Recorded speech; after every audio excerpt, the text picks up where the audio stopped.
Today's date is the 11th of April 2018. You're watching Charlie's Update. Sean, how was your semester break? It was really good actually. It wasn't much of a break, we've got a lot of work to do, so it's more of a semester time off, but any time to get away is good time. How was yours? Yeah, very busy. I spent so much time working and doing my homework, so but it's good to have a bit of a head start. So yeah. Get time to organise it, get everything ready for the semester ahead. Yeah, well, today's Wednesday and we are at La Trobe University broadcasting from the Media Hub. And I did just want to mention it is Food Truck Wednesday again. And we have two food trucks. One is a Mexican one and one is Thai. So go and check those out for lunch today, guys. I know I will be. I'll definitely be checking out the Thai food truck. That sounds delicious. Yeah, they're always good. I've gone to the food trucks a couple of times and it's just brilliant. So yeah. Okay, now to our news headlines. First our Commonwealth Games. Last night, Australia extended their lead in the Commonwealth Games, winning another 8 gold medals. 17-year-old Ariarne Titmus took gold in the women's 400-metre freestyle, while Emily Seebohm also took gold in the 50 backstroke, getting Australia's 300th Commonwealth Games medal in the pool. Australia also won gold in the women's 50 freestyle and 4x100 medley relay for both the men's and women's teams. We had a clean sweep in the men's 100-metre backstroke with Brendan Hall, Timothy Hodge and Logan Powell. Another gold and bronze in both the men's 1500-metre freestyle and men's 200-metre individual medley final. Just reminding everyone that was only last night and only in the pool. We gained another 11 medals yesterday across athletics, cycling and shooting. Our Aussies are doing us proud. We are on top of the medal tally, almost doubling England's gold medals. We have 50 gold, 38 silver and 42 bronze, totalling 130 medals. Bilal and Sean will have more on the games later in the hour. Facebook's Mark Zuckerberg has testified in Congress over the handling of users' data. Over 4 hours, they asked the 33-year-old a range of tough questions to try and determine how the information of over 87 million users was breached. He said Facebook are considering offering a paid premium service that would protect users' personal information at a cost. He took full responsibility and apologised, saying it is his company and therefore it is his fault. On a good note for Facebook, their share price had its best day in 2 years. With investors reacting to the testimony in front of 44 angry senators, it jumped 4.5%. This comes after it was revealed Facebook has lost more than $116 billion amid the scandal. The parents of a 20-month-old Sydney toddler have been charged with child neglect. The 31-year-old woman and 33-year-old man allegedly gave her a strict diet, severely lacking in nutrients. Nurses were alarmed when she was taken to Sydney Children's Hospital a month ago, suffering from seizures. She was also suffering from rickets, a preventable bone disease caused by a vitamin D deficiency. A man driving a camper van through the city of Melbourne yesterday was seen weaving around traffic erratically. Witnesses said the Tasmanian was beeping and saw police running towards him before the arrest. He has been charged with reckless conduct, endangering life, and will face the magistrate's court later today. A small plane crash in the US yesterday has killed 6 people. The plane took off from Scottsdale Airport in Arizona and came down shortly after. The cause of the crash is unknown and is being investigated by the National Transportation Safety Board. We finally know who will be attending the royal wedding of Prince Harry and Meghan Markle. President Trump and former President Obama have not been invited to the wedding. Surprisingly, the Prime Minister of the United Kingdom, Theresa May, also did not receive an invitation. However, the guest list stands at 1,200, with a school teacher, an Invictus Games competitor, and a survivor of the Manchester Arena bombing receiving their invites over many others. The wedding will take place on the 19th of May this year. In other royal news, a new David Attenborough documentary will air in the UK next week. Titled Green Planet, Her Majesty the Queen shows the media veteran around the gardens of her estate. She cracks quite a few jokes, even one about Trump. Angelina Jolie and her 6 children will also appear in the documentary, praising Her Majesty for her support of the project. The project aims to create a network of protected Commonwealth forests around the globe. Fun fact, both the Queen and David Attenborough are both aged 91 and were born just a few weeks apart. And because I cannot get enough of the Commonwealth Games, Usain Bolt has touched down in the Gold Coast to cheer on his fellow Jamaicans. The 8-time Olympic champion said that they are a big track nation and expect that they will do the best. Now to Melbourne weather for the week. Today, cloudy and a top of 25, similar tomorrow, but 24. Sunny on Friday and 27, but dropping down for the weekend with 18 and rain on Saturday, and then partly cloudy with 19 on Sunday. Yeah, it doesn't seem like a good week again for the weather, Sean. No, it's a bit weird. It was really hot the other day, but I thought we were going into more cooler weather. I don't know what to make of it. Yeah, I know. I mean, yesterday I saw that the weather was meant to be 29 and then it bucketed rain. So, I mean, we're in that in-between stage in autumn. We're also in Melbourne, so there's that. Yeah, good point. I heard that you went to a food truck park this weekend. Yeah, we did go see a few food trucks and got to try out some of the food there. So let's see how it went. The Food Truck Park is located in Preston on High Street. Each weekend they bring a new cuisine, making a memorable weekend each time you come to visit. This weekend they bring the Burger Food Trucks of Melbourne. I, for the last 10 years, had my own shop, my own business, butcher shop. And along with my friend here who's also a chef, we were sort of talking about some ideas. And I think the first time we talked about it, we kind of laughed. And then after that, we talked about it again and we didn't laugh as much. And it just sort of was born from that idea. The food truck vendors have a passion for making customers happy. They have travelled to many places of Victoria, sharing their love for great quality food. The first one we did was in February, on 23rd of Feb, and we had a amazing response. And since then it's been good actually. We actually mince the meat ourselves and make everything from scratch. Is what we do. So we know what goes into it.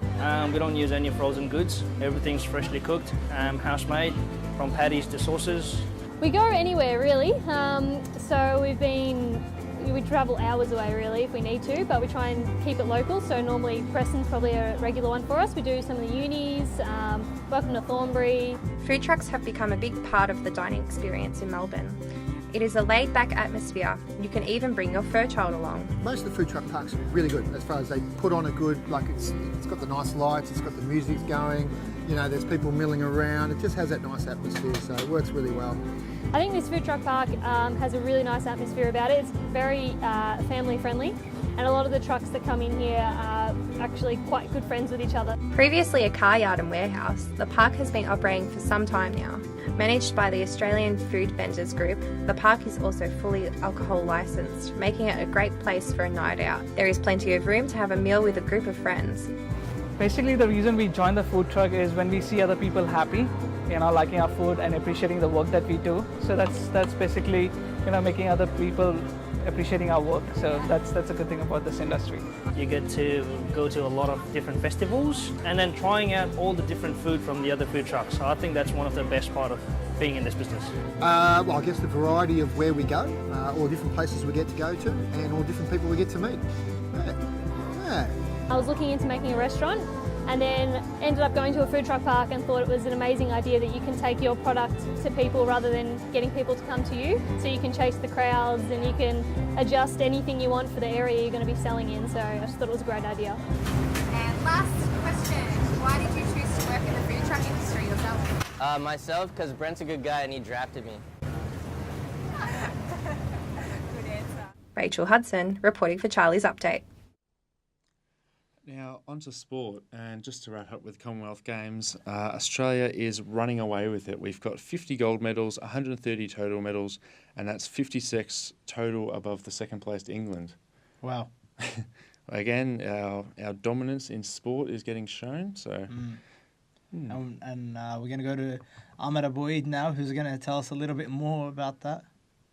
Ahmed's not ready just yet. He's still putting hard a little. So let's talk some basketball. Talk a bit of basketball. NBL first? Yeah, let's talk NBL. Well, I was lucky enough to go to Game 5 of Melbourne versus Adelaide of the NBL Finals, where we came out victorious, and there wasn't much of a contest. I'll tell you that. It was Melbourne got ahead early. Chris Goulding had I think 13 in the first quarter, and hit some crazy shots, and as soon as he hit those shots, and then that just set a precedent for the rest of the game. And Adelaide showed no fight for most of the game. I got to be honest, and I was lucky enough to get courtside seats. If we can get the photo up of this, I had seats literally just a stone's throw away from the action. Sweat. I could smell the sweat. That wasn't the best bit about the seats, though. Do we have that photo available? Don't think so. Oh, onto American basketball. Yeah, good stuff. 2 more days left in the season. Better stuff. Yeah, 2 days left in the season, and the Nuggets are well within a chance of making the playoffs. Yeah, it's the Denver Nuggets. There's only one playoff spot that's up in the air, and that's the 8th seed in the Western Conference. And there's 2 teams, 1 spot, a bit of musical chairs. And tomorrow at 10 a.m. our time is going to be the game between Denver and Minnesota, and it's going to be the decider. And I can't wait. Yeah, it should be exciting, and the individual awards are going to be handed out very, very soon. We're looking at Rookie of the Year, our boy Ben Simmons. Fellow Aussie Ben Simmons. He's up for that, and we're also looking at the MVP, and Russell Westbrook. He's just been hitting triple-doubles for days. He's been hitting triple-doubles, but that's the debate, because one of the biggest arguments for him winning MVP last year was that he averaged a triple-double. And you see again this year, if he gets 14 rebounds in his last game tomorrow, then he's going to average a triple-double again and be, average back-to-back years. He was stiff last season, though.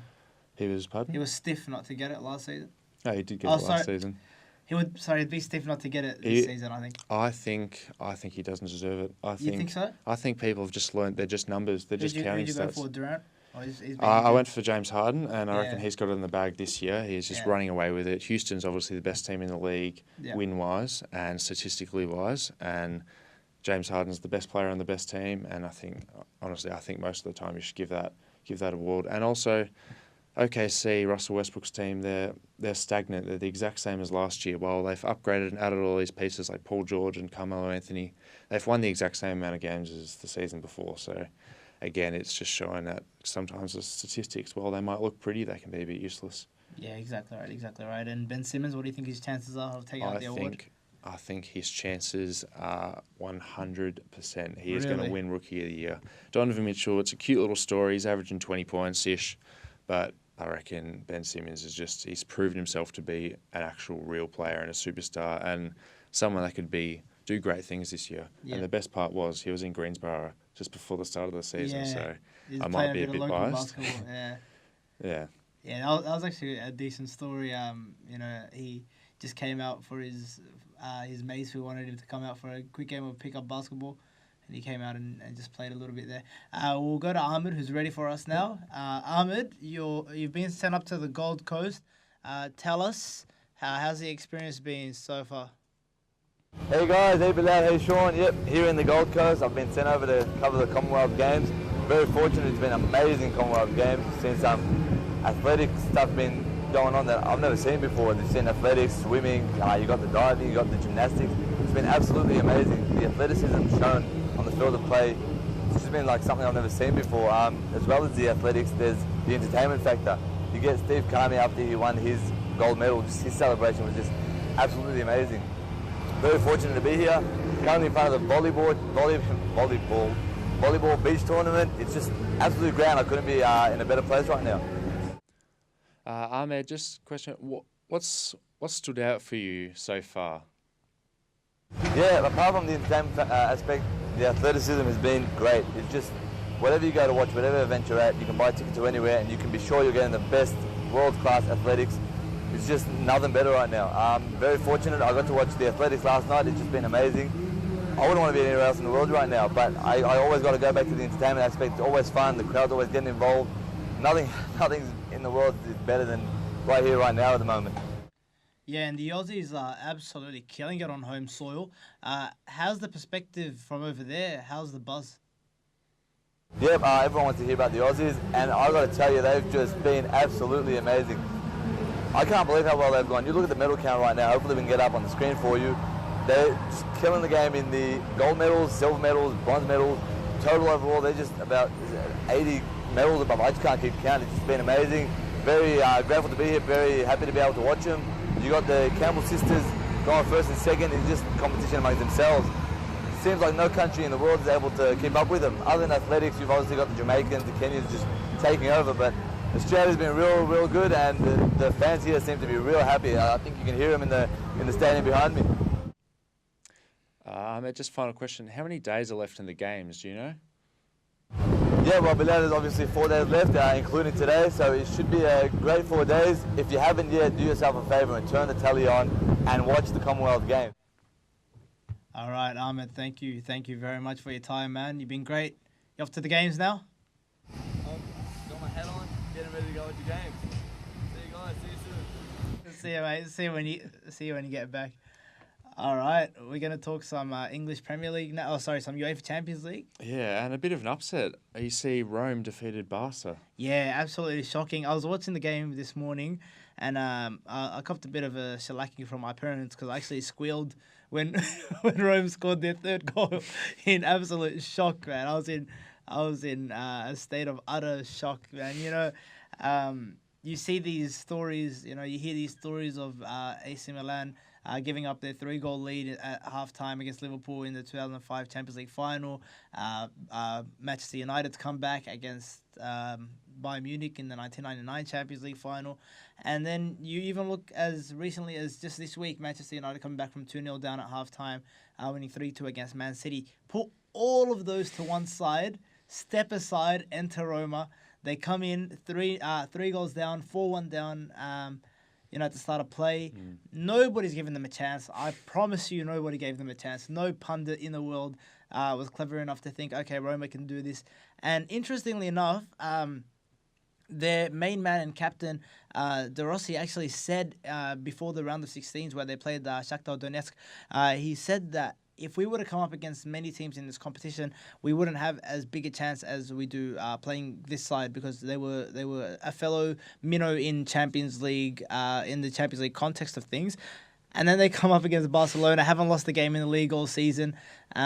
The self-belief that it took, the cohesion as a team. One of my favourite things that I saw during the game was Edin Dzeko, who got fouled for the second goal for the penalty. He picked up the ball, and so many times we see players pick up the ball and, shrug off their teammates. This one's mine, I'm going to take it, I'm going for glory. But this wasn't the case with Dzeko. He looked at De Rossi, he said, you're the captain, you gave him the ball, and De Rossi duly obliged and put it away. It was absolutely fantastic to see. It's not very often that you see such a selfless, act by a striker as well, trying to rack up the goals. And they just personified their whole performance. They worked together from the first minute to the 90th. They pressed together, they defended together. And honestly, when that third goal went in, as I mentioned, I squealed with excitement. Not because I strongly dislike Barcelona. I like the way they play. I've always had some respect for them, although they imparted some misery on my club, Manchester United. But just seeing an underdog get up like that, it was absolutely fantastic to see. But now with Barca, one of the biggest competitors in the Champions League, eliminated, who do you see winning? Is it just a Madrid fest now, or does Liverpool stand a chance? Or? That's the thing. Liverpool have now made a statement, beating Manchester City both home and away, and that was another result that many people would not have seen coming at the start of the tie. After the first leg, being 3-0 up, Liverpool's not a bad side. People were thinking they should be able to hold on. But then to go to the Etihad and beat City on their own turf, it was absolutely fantastic for Liverpool fans. They were jumping up and down. The crowd was absolutely raucous. It was like they were home. They were the home crowd. You could hear "You'll Never Walk Alone" echoing around the Etihad Stadium, which is probably the most atmosphere Etihad's ever witnessed. Bit of a jab there. Yeah, And yeah, it was fantastic to see. I mean, Manchester City have had a week from hell, haven't they? They've given up the opportunity to win the English Premier League title at Manchester for the meantime, against Manchester United. It's really a once in a blue moon opportunity. Really, I've seen more blue moons than I've seen opportunities like that arise. Winning the title against your arch rivals, they will still win it, of course. 13 points clear, you know, with six games to go. Bit of a cozy lead. Yeah, 6 or 7 games to go. It's not even gonna be close. But as a Manchester United fan, it was good to see, you know, and they've dominated all season. So a week of misery, you know, they Good can to do see with. Pogba play well as well. Yeah, Pogba as well stood up. He taunted them with the blue hair as well. I'm not sure what that was about. He wore blue hair and he destroyed the blue side of Manchester. So, yeah, very interesting take on things. All right, we will go to something a little more serious now. We're taking a slight turn away from sport, and what we're going to do is we're going to go to a story about multicultural integration in Australia, and we spoke to Ahmed Hassan, a director of Youth Activating Youth, and what they do is they work towards getting children of refugee and immigrant backgrounds integrated into Australian society and keeping them away from a life of crime. Let's take a look. Sydney Road is the heart of multicultural Melbourne. And while there are other suburban arteries that make Melbourne the diverse ball of fruit that it is this long road that connects people from all different walks of life. Today we spoke to Ahmed Hassan. What's his job? To connect people from all different walks of life. My work basically is to help disadvantaged multicultural youth, basically to engage young youth from low socioeconomic backgrounds through 3 components, which is community participation, health and well-being, and education and training. Hassan and his team devote their time to ensuring that these children of low socioeconomic backgrounds are given just as many opportunities as other children, and that they more importantly feel encouraged to take advantage of the opportunities, rather than letting them go to waste. So a lot of young people obviously come here as migrants, they come here as refugees, and some are seemingly born here.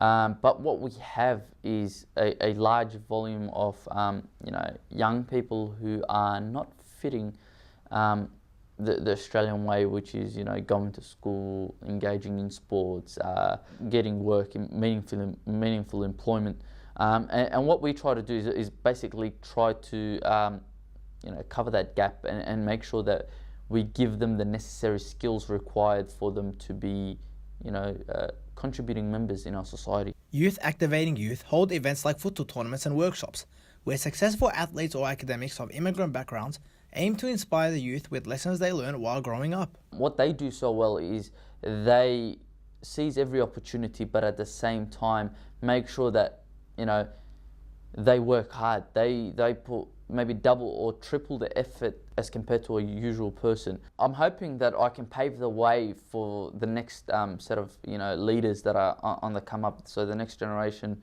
of leaders that we might have, and that's what I'm really there to do, is to inspire young people to be leaders, to be people with positive change and positive outcomes. This has been Bilal Ali reporting for Charlie's Update. All right, yeah, so that was a very, very important story. Something close to my heart, of course, coming from an immigrant background. And, it is hard, to sometimes recognize that you do have just as many opportunities as everyone else, and a lot of people are often, picked on for choosing to, take the educational route, take the academic route, and, you're told, oh, you should, do this and do that, and sometimes you're led astray by the wrong people, and that's why organizations like this one are so important in letting people know that that it's okay to to take this route, and that these options are available, and these role models that come in, like we saw Thomas Deng, who's a Melbourne Victory player, coming in and showing these people that there is a route in athletics, and there are people that come in, like lawyers, that come and show them that there's a route in, in academia. So, it's a very, very touchy topic and something that I hope to delve into more in the future. Kelsey, you have another interesting story to tell. Yeah, I do. I this week interviewed, we're about to interview Shelly. She is a dual citizen from Japan. And I mean, but this week, I've really been researching the dual citizenship, scandal that happened in the Australian Parliament, and it's just, I'm finding it so interesting. So yeah, we do have Shelly here. Hi, Shelly. Hi guys, thanks for having me. How you became a dual citizen? I became a dual citizen just kind of automatically once I was born because my dad's from Australia and my mum's from Japan, and they both thought I should have the citizenship just to make it easier to go to and from each country. Yeah. And what are the processes you're going to have to take? I mean, being 20 years old, you don't have very long left. I'm not exactly sure what the process is, like once I turn 21, but I'm pretty sure I must get a letter or some sort of other contact from either government or both, and they're kind of probably going to be like, it's us or them. And then I'll have to probably choose from there. Yeah. And I'm sure you've heard about a number of Australian politicians becoming ineligible for Parliament. Do you think being a dual citizen should disqualify you from serving the government? I think it's really strange that you'll be disqualified because of a dual citizen, especially if it's someone like me who was born and raised in Australia. I feel like I'm just as Australian as one of my friends who are have a full Australian citizenship. And if I choose a career choice of going into politics, but I get told I'm not allowed just because of my other citizenship, I think that's very unfair and just doesn't really make any sense. Was it a shock to you that many politicians had no idea that they held a citizenship in another country? I don't think it was a shock because I feel like that makes sense. I feel like I only really knew that I had citizenship in both countries is because I traveled to and from both countries a lot even since I was younger because I have family in both countries. But say if you were someone who didn't visit your other citizen country as much, yeah, you might, like, you probably don't know I have another passport or have another citizenship.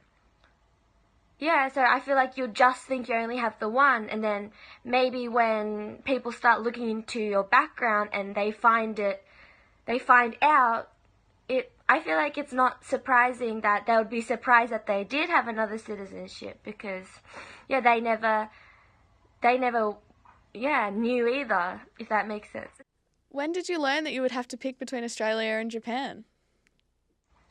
I think I learned that I had to choose between Australia and Japan probably in high school sometime, maybe kind of close to the age as I was getting closer to 21, people started asking, hey, don't you have to choose one of the citizenships? And yeah, that's when I realized, and I was like, wow, I didn't know that was a thing. I thought I could have both for the rest of my life, but yeah, apparently not. So that was when I first, sometime in high school, I think, and I had to start thinking about it, which I never thought I would have to, but yeah, I did. And do you think it's fair that some countries allow dual citizenships and Japan doesn't? I really, definitely not fair. It makes it such a hassle to not have both, I think, definitely. Yeah, 'cause I have family in both countries, and so it's like, why can't I have the same accessibility as someone, like one of my friends from Australia who has families in a different state? Like, I feel like it's unfair that I have to not be able to get into the country as easily just to visit my own family members that have lived there their whole life. And another thing is, I feel like both, like my Australia and Japan are both part of my identity. Like, I am Japanese and I am Australian. I mean, I've definitely spent much more of my life in Australia, but still, like, my mother is Japanese and I've been raised with a Japanese lifestyle in a way as well.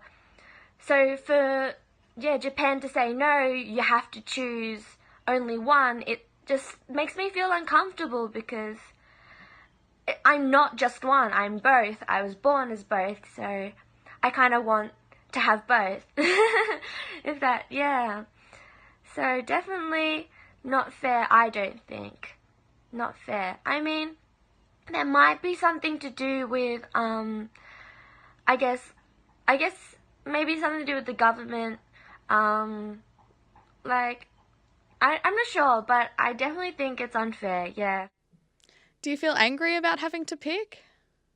And yeah, I yeah, definitely angry, yes. That's a good emotion.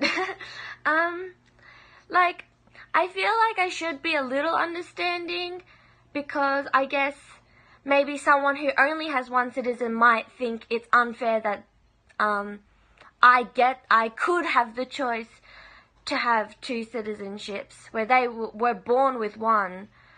But definitely, I feel like being in my own shoes and, like I said, having two identities, but having to pick, definitely doesn't make me happy.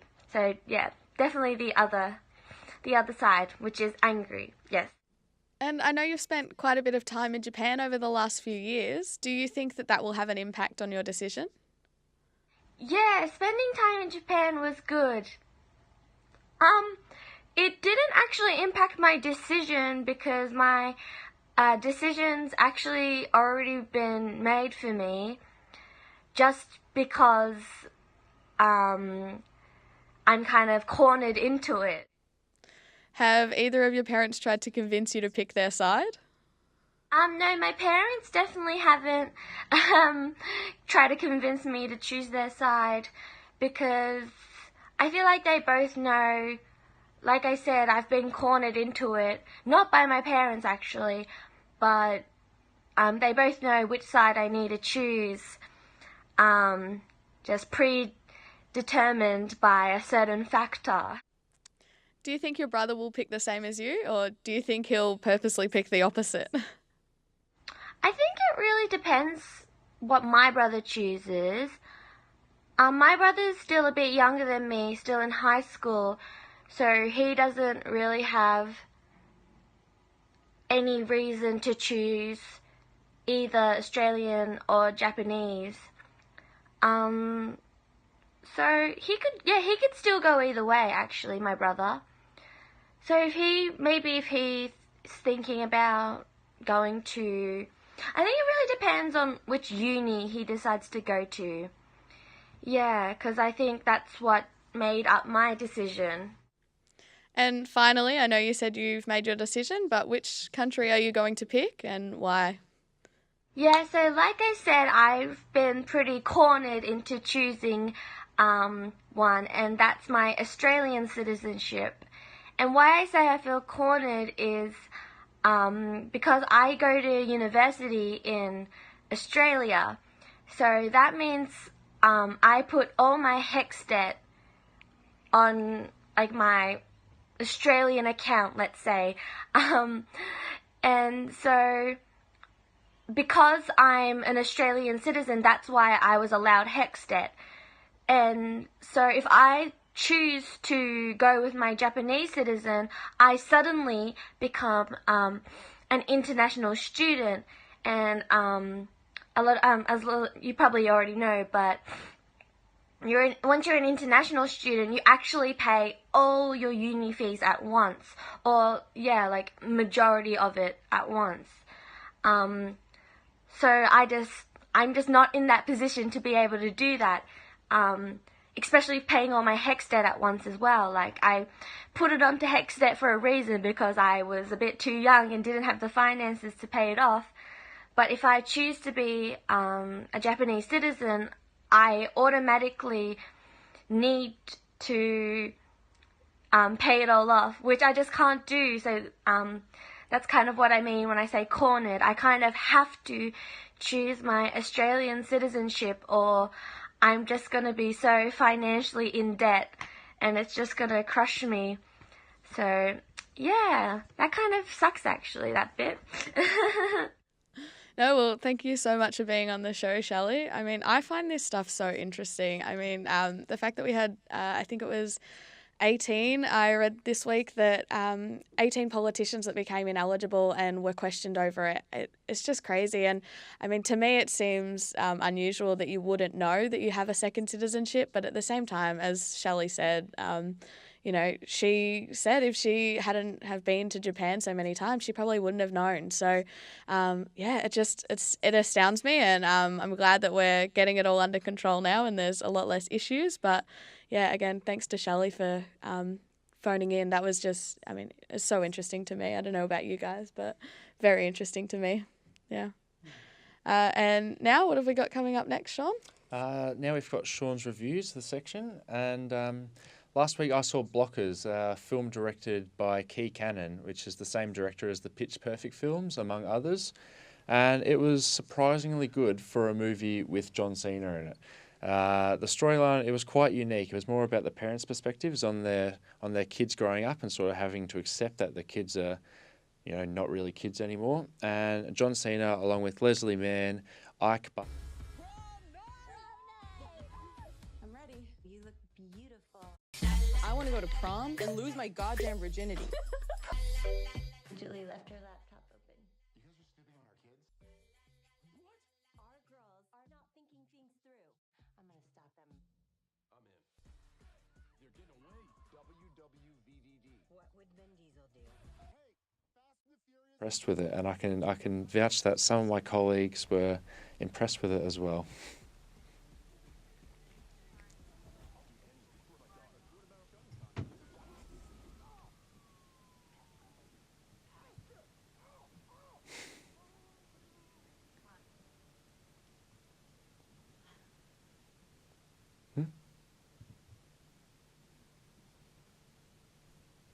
Hi guys, so over the Easter break we had the Drop Festival in Torquay.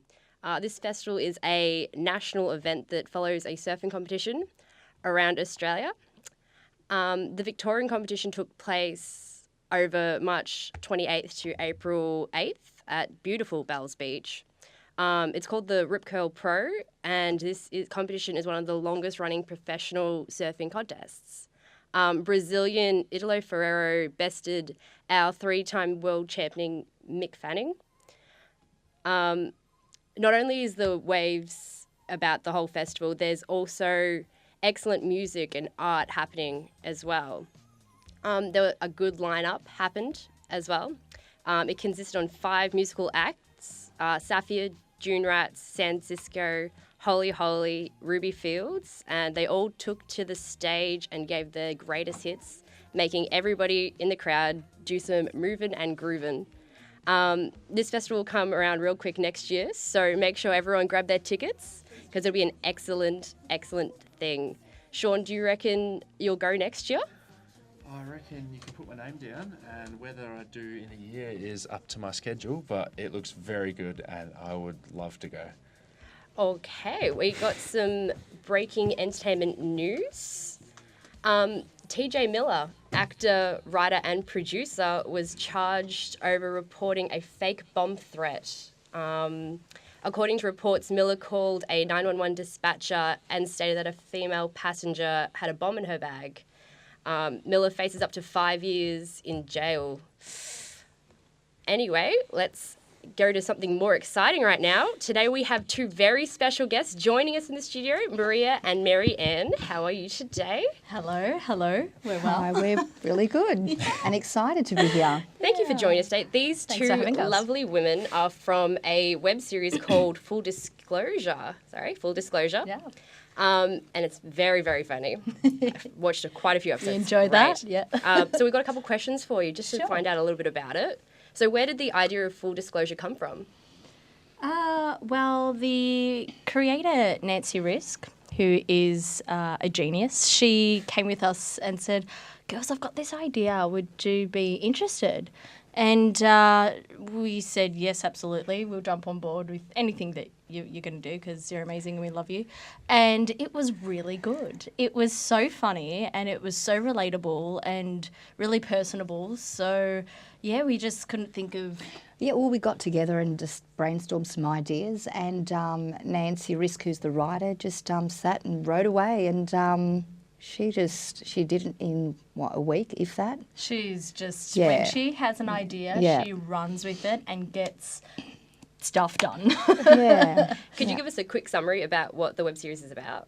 Sure. It is a story of 4 friends. We have all different sort of demographics. We've got the happily married, 2 kids, white picket fence, The perfect life. character, perfect life. The single mother who's dealing with life as a single mother and having that child. We've got the gay BFF who is the little devil on everyone's shoulder, and we have the main character who's the single girl who's going through life post breakup. Yeah. Yeah. And kind of never gets relationships right. So that's Miller. Yeah. So Miller, who's played by Nancy Risk, Marianne Niceforo she plays Bridge, and myself playing Ash, and Lee plays Lucas. Yeah. Yeah, and we all, I guess, try to help her out, although, we all have our different experiences, so it may not be as successful as we hope, but the intention's there. But I think also what makes it is the collaboration between all of us, cast and crew. So we've had a fantastic crew throughout it. So. Yeah, definitely. You mentioned there your collaboration between cast and crew.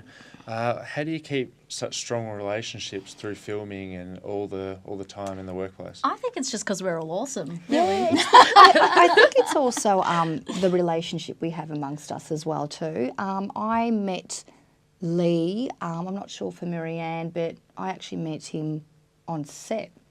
Oh, yeah. I actually knew Lee and Nancy prior to getting on set. Briefly, Lee. And Marianne and I met on in a workshop. With Andy McPhee, and we just gelled. Yeah. And even so, meeting Lee for the first time on set, it's a natural friendship. It just I felt think like it a just, family yeah. immediately, which was really nice. And the crew that came on board, it was kind of miraculous. It feels like a bit of magic, really, because everyone just came together and worked really well. And I think the key word is collaboration, working together well and respecting each other. Yeah. And we had a lot of fun on set. Lots of laughter. I mean, a lot of the fun's translated in the actual footage. Yeah. But also, it's not just amongst the actors, but also the crew in itself. We had Philip Assad, who's the director and cinematographer, editor. Then we had Gracie Gotcha too, jack of all trades, set design. Oh, she's incredible. There's nothing that woman cannot do. Just She's just everything. phenomenal. So I think it's one of the best sets I've worked on. Yeah, I'd agree. Yeah. I mean, we are biased because it's our baby, but no, it's phenomenal. Just how I think the vision that Nancy had and that we all, as you said, collaborated with, and everyone having that intention of getting that vision out there and was on the same page and had the same level of passion to do what we do as creators, as, passionate people in this industry. It just was a magical coming together of it all. Yeah. What does a typical day on set look like when you're filming an episode? Like, how busy is your schedule? Or Well, we had some days were 14-hour days. Yeah. And I can recall our first day, we were shooting at Maria's house, and there was a lot of tea. I'm a huge tea drinker, so thank you very much for keeping me sane with that. But it was shot out of sequence, so a lot of the scenes taking place due to location, it felt as though it was a day that felt like a week. It was just, so much was going on, and then you look back and you go, oh, that's right, we shot that all in day one, or, oh, that's right. It was just, it was crazy. And also the fact that, we are co-producers and actors on the show. It's also, about having that balance, working hard, but also it didn't feel like we were working as hard because we were having fun. And I guess when you're passionate and you love it, it shines through. Absolutely. When you're doing what you love, it's true what they say. It doesn't feel like work. It Yeah. feels as though you're just doing what you do. Yeah, well, just on that, how did you both get into acting? You can take the reins. Okay. I actually got through acting through my daughter. I have a 7-year-old daughter who's an actor herself. Who's And- phenomenal. She's my girl. Love her. Shout out to Ali. Love you.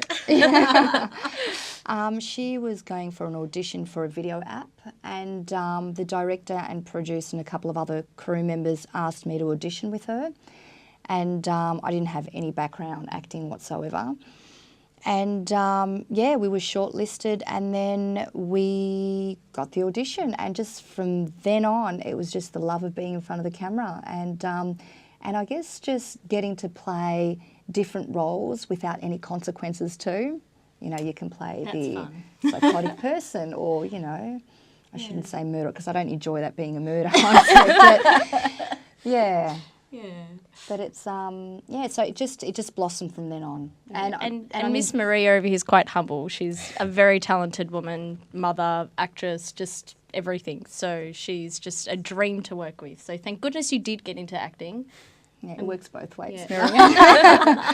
No, it's great. Congratulations No, on earning, I think. I heard that you be the first international web series chosen by the New Jersey Web Film Festival. Yes, that is correct. So what does this mean for your series? Well, I have to say, America, the United States, are loving the crap out of the series, which is really It's nice. deserving, though. It's Yeah, great. they're really recognising it and the acknowledgement that's coming over there through official selections, through winning awards over there. It's something else. And also being recognised as well too. Last time we were there in LA, New York for the Web Fest. New York Starbucks. And yeah, a lady approached us and said, "Oh, are you the Full Disclosure girls?" And we're like, yeah, We were just in line But I getting think our we're just tea like, and okay, beverages. this is great. But yeah, yeah, it is recognised in America. Yeah. And I think with that international recognition, it really does then,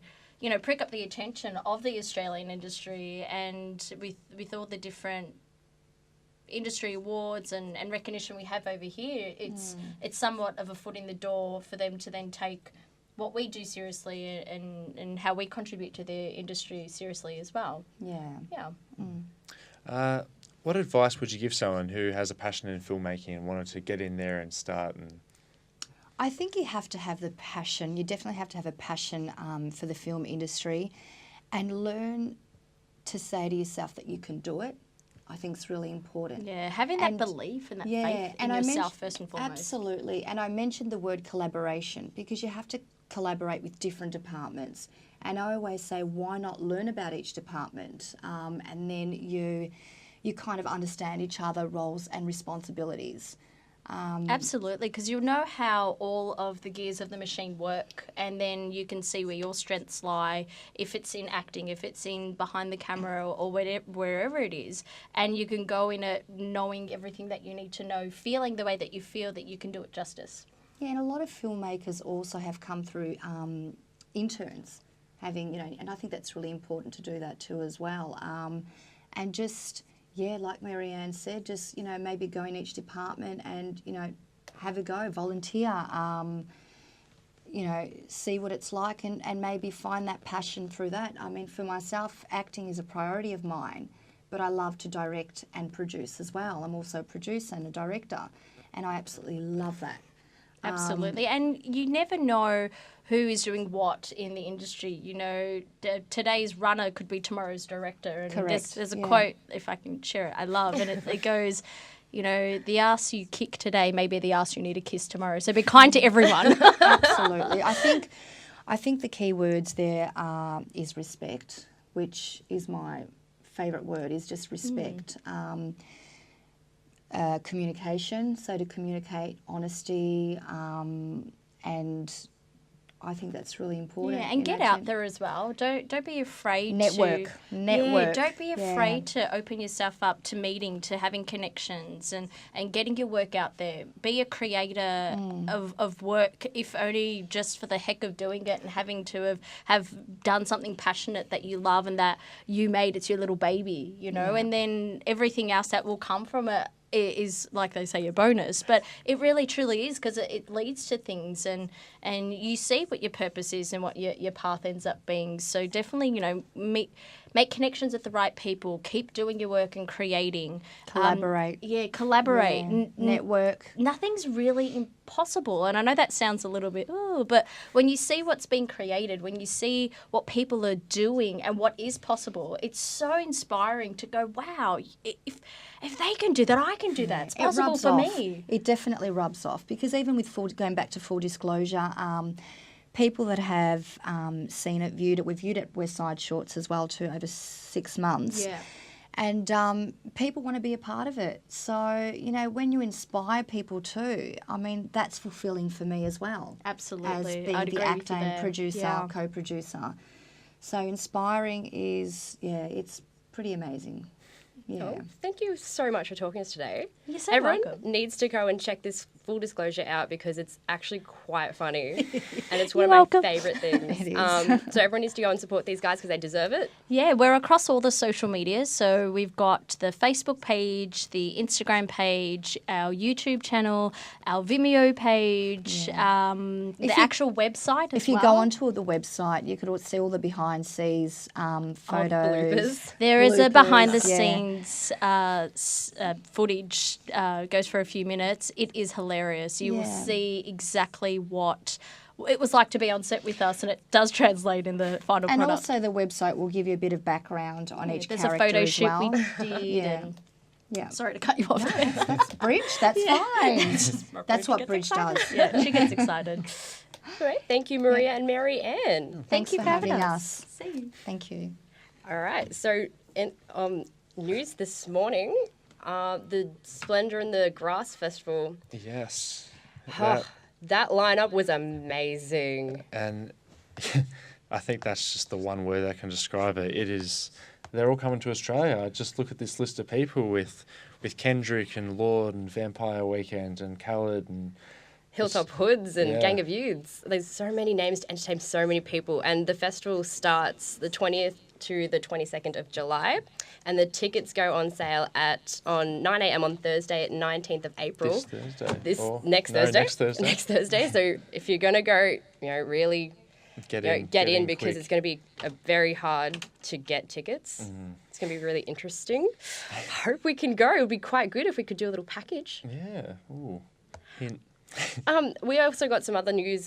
Carly B revealed that she is pregnant on Saturday Night Live the other weekend, and her sister accidentally let slip on her Instagram of the sex of the baby in a comment. She had to delete it later on, and it's all right. I think it's going to be a girl, guys. Just little heads up. And also last week, sad news, Step Up's power couple, Channing Tatum and Jenna Dwayne Tatum, decided to separate from each other, which is quite upsetting. They put a statement out on their Instagram accounts saying that they are going to split. It's not because they don't love each other or anything anymore. They just have different passions and dreams they want to take on. So, yeah, just a little bit of sad. Did love the Step-Ups. Anyway, so I think we have a new guest in the studio today. We're joined by Chloe Hazis from the Latrobe rowing team. How are you? I'm very well. Happy to be here. Yeah, good to have you. And so the Latrobe rowing team, how is it? How'd you get into rowing? So I started 2 years ago. So it's one of those sports that you can kind of just pick up at any age, which is really great. So I jumped on the website thinking, let's see what sports they have here at Latrobe, and just shot them a quick email, and they're like, hey, we've got a Learn to Row thing happening for the next month. Come and check it out. So that's kind of how I fell into it. Where do you do it? Is it on campus or where? No. So we row out of the sheds near Flinders Street Station on the Yarra. Oh, yeah. So we do about 4 or 5K on the Yarra each morning. So it's a bit of a trip from residents if you're living here, but it's such a good team. We all kind of drive out together, or we'll all meet there, and it's a really good atmosphere. So And it would definitely be worth it because it's really pretty over there. so nice. It's great to watch the sunrise there. Yeah, definitely. And are we good? Do Latrobe win? Do we? Yeah. Yeah? Yeah, we're good. All right, that's good representing us. What sort of rowing is it? I know there's the rowing with your two arms, and then there's the one the one oar? Yeah, so we kind of do a bit of everything. So you've got your one oar, which is sweep rowing, and you've got two oars, which is sculling. So we do both of those in anything from a single to an 8. So we're pretty diverse. We make a point of being diverse so that we can all kind of swap around crews, and it just makes us stronger, better rowers. So yeah. Which one do you prefer? I'm still on the fence, I think. Still trying to figure it out. Fair enough. Why should some of our viewers join? If we've never touched an oar in our life, what makes us pick up the oar? It's a good sport to kind of... It's good fun, first of all. Second of all, it's really relaxing. So it kind of provides a really good balance for everything else that's going on. So you're sitting on the water first thing in the morning, watching the sunrise. You're exercising, which is great. And it's just... I don't know, it's kind of meditative, but it's so much fun. We've got a really good collegiate atmosphere there. So the club is mostly women, with a couple of men in our masters crew. But we all get together. We have club nights where we have pizza and hang out. And for all of our regattas, like it's this big road trip out to like Nagambie or Geelong or something like that. And it's so much fun. So, yeah. Just to wrap up, again, so if our viewers did like what you just said, where can they go to join? Where can we find the rowing team? So we have all of the social media. So you just punch in Latrobe Rowing on Facebook or Instagram. We also have a website with all our contact details on there, so you can get in touch with us there. And at the moment, I'm going to do a little bit of pitch. At the moment, we have our Learn to Row sessions every Saturday this month. So if you've never picked up an oar in your life, come along. It'll be great fun. And in the first week of May, we're going to have tryouts for the Club for Experienced Rowers, and also for what was Uni Games is now... what is it, Uni Nationals or something. So we're going to put a crew together next month for that as well. So come on down. All right. Thanks for that. That sounds good. So hopefully there's some people out there listening and will come along on Saturday. Cool. Thank you, Chloe. Thanks. And next we have... Oh, we might have a little bit of footage of the rowing team. Oh, we do, if we could throw to that. Actually, no, I think we have a little bit of technical difficulties. That's okay. all right. But maybe we could do a package next week where we actually join the rowing team. Well, we all know where to go if we do want to join the rowing team. Yeah, Chloe's pitch. I think I might give it a go. I've tried canoeing. I've tried kayaking. But rowing seems a bit more physical and it's not my thing. Might be yours. I don't know, we'll find out. But also, if this is just one of our members that we highlight the groups and societies at Latrobe, and next week's show we'll be joined by someone from the Latrobe fencing team. So That's gonna be interesting. If you don't mind poking some sticks, there's always fencing, and Sam Desmond, the stuntman. Yes, I went to a little fencing workshop the other weekend just to have a look at how the stuntman works with weapons and things like this. It's going to be really interesting to have with him. We're going to ask him quite a few questions and see what it's like to be a little bit of a stuntman. Yeah. Anyway, so we'll see everybody next week. Tune in because it's going to be an excellent show. We're going to have many packages, many interviews, and it's going to be very interesting. Cool. Thank you. Charlie's up there.